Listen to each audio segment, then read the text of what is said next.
اعوذ باللہ من الشیطان الرجیم بسم اللہ الرحمن الرحیم لقد صدق اللہ رسولہ الرؤیا بالحق۔ اب ایک شبہ کا ازالہ ہو رہا ہے کہ کچھ لوگوں کو یہ خیال پیدا ہوا ہوگا کہ رسول کا تو خواب بھی سچا ہوتا ہے اور وحی کے درجے میں ہے۔ حضور نے ہمیں فرمایا تھا کہ میں نے خواب دیکھا ہے کہ ہم عمرہ کر رہے ہیں تو چلو، اور یہاں ہم عمرہ نہیں کر سکے تو رسول کا خواب جھوٹا ہو گیا۔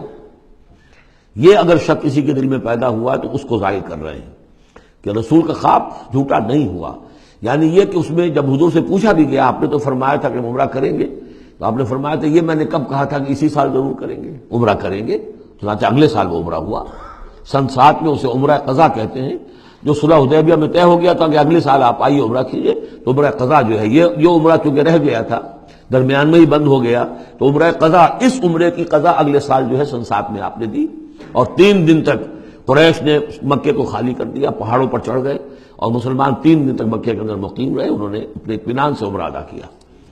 تو فرمایا لقد صدق اللہ رسولہ الرؤیا بالحق، اللہ نے بالکل سچا دکھایا خواب اپنے رسول کو، اس میں قطعاً کسی جھوٹ کا شائبہ نہیں۔ لَتَدْخُلُنَّ الْمَسْجِدَ الْحَرَامَ إِنْ شَاءَ اللَّهُ آمِنِينَ مُحَلِّقِينَ رُؤُوسَكُمْ وَمُقَصِّرِينَ لَا تَخَافُونَ، تم اے مسلمانوں لازماً داخل ہوگے مسجد حرام میں انشاءاللہ پورے امن کے ساتھ، آمنین بے کھٹکے، محلقین رؤوسکم ومقصرین، اپنے سروں کو حلق بھی کراؤ گے اور قصر بھی کراؤ گے۔ سر منڈوا دینا احرام کھولتے ہوئے یہ گویا کہ حلق ہے، اور چھوٹے بال کر دینا یہ قصر ہے۔ تو محلقین رؤوسکم ومقصرین لا تخافون، اور تمہیں کوئی اندیشہ نہیں ہوگا، یعنی جو ہو گیا اگلے سال کہ بالکل مکہ خالی، کوئی اندیشہ نہیں، کوئی مٹ بھیڑ نہیں، کسی طرف سے کوئی تانا نہیں، کوئی بری بات بھی سننے میں نہیں آئی، اور وہ سب لوگ جو ہیں وہ رہے اپنے پہاڑوں کے اوپر۔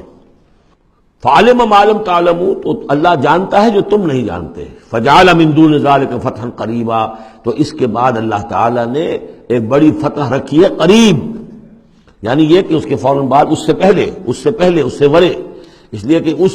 عمرہ قضا سے پہلے فتح خیبر ہوئی ہے، اور بہت جو مغانم کا تذکرہ ہو رہا ہے اس میں جو غنیمت آئی ہے بہت نمایاں، وہ غزوہ خیبر کی ہے۔ ایک تو یہ کہ یہودیوں کا گڑھ تھا، بہت مالدار تھے،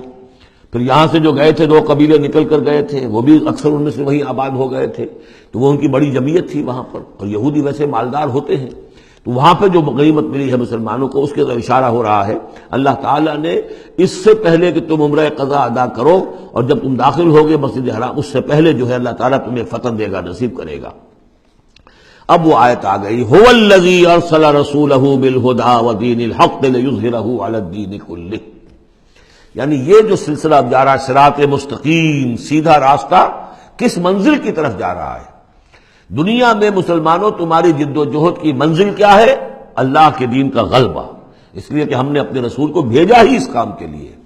یہ سورہ توبہ میں آیت ہم پڑھ چکے ہیں، فرق صرف یہ ہے کہ وہاں پر تھا هو الذی ارسل رسولہ بالہدی ودین الحق لیظہرہ علی الدین کلہ ولو کرہ المشرکون، یہاں آخری حصہ ہے وکفی باللہ شہیدا، لیکن سورہ توبہ والی آیت جو کہ تم پھر سورہ صف میں آ جائے گی، وہ بھی اب زیادہ دور نہیں رہی ہے، وہ بھی ہم جلدی پڑھیں گے۔ تو اللہ نے تو بھیجا ہے اپنے رسول کو صلی اللہ علیہ وسلم الہدا دے کر، یعنی قرآن حکیم جو ہدایت کاملہ ہے، نو انسان را پیام آخری حامل او رحمت للعالمین، هو الذی ارسل رسولہ بالہدی ودین الحق، اور دین حق دے کر بھیجا ہے۔ یہ دین کی بات کیجئے، اب دیکھیے الدین، ان اقیم الدین، اللہ کے دین کو قائم کرو۔ ام لہم شرکاء شرعوا لہم من الدین ما لم یأذن بہ اللہ، کیا ان کے شریکوں نے بھی کوئی دین دیا ہے انہیں؟ اللہ نے انہیں دین حق دیا ہے، اور دین حق اس لیے دیا ہے کہ اسے غالب کرے کل کے پورے نظام زندگی کے اوپر، پورے نظام زندگی پر۔ وہی ہے جس نے بھیجا ہے اپنے رسول کو صلی اللہ علیہ وسلم بالہدا، ہدایت دے کر، قرآن دے کر، ودین الحق، اور سچا دین، حق دین، عادلانہ نظام زندگی دے کر، لیظہرہ علی الدین کلہ، تاکہ وہ غالب کریں اسے کل کے کل نظام زندگی پر، وکفی باللہ شہیدا، اور کافی ہے اللہ مدد کے لیے۔ عام طور پر ترجمہ یہاں پر گواہ کا کیا گیا ہے، آپ نے دیکھا ہوگا، لیکن یہاں اس لفظ شہید کا مطلب جو مدد کے ہے۔ اس کے لیے یہ کہ نوٹ کیجئے جو سورہ بقرہ کے 30 رکوع میں آیا تھا، فَإِن كُنتُمْ فِي رَيْبٍ مِّمَّا نَزَّلْنَا عَلَىٰ عَبْدِنَا فَأْتُوا بِسُورَةٍ مِّن مِّثْلِهِ وَادْعُوا شُهَدَاءَكُم مِّن دُونِ اللَّهِ إِن كُنتُمْ صَادِقِينَ، بلا لو اپنے مددگاروں کو اللہ کے سوا اگر تم سچے ہو۔ تو چونکہ اصل میں شہیدہ کے معنی تو ہے حاضر ہونا، شہیدہ یشہد، کسی کی موجودگی اور حاضری، جو موجود ہوتا ہے وقوع پر وہی صحیح گواہی دینے کا اہل ہے، اس لیے اس کے معنی گواہی کے پیدا ہو گئے، اور جو موجود ہو وہی آپ کی مدد بھی کر سکتا ہے، اس لیے اس کے معنی مددگار کے بھی ہیں۔ آپ کا کوئی دوست ہے، بڑا آپ کا بہی خواہ ہے، لیکن جب آپ پر کچھ ستم ہو رہا تھا، ظلم ہو رہا تھا، زیادتی ہو رہی تھی، وہ موجود ہی نہیں تھا بیچارہ، وہ کیا کرے گا؟ آپ کی مدد نہیں کر سکتا۔ تو مددگار بھی معنی ہے لفظ شہید کے۔ وَكَفَى بِاللَّهِ شَهِيدًا، اللہ کافی ہے مددگار کی حیثیت سے۔ صدق اللہ العظیم۔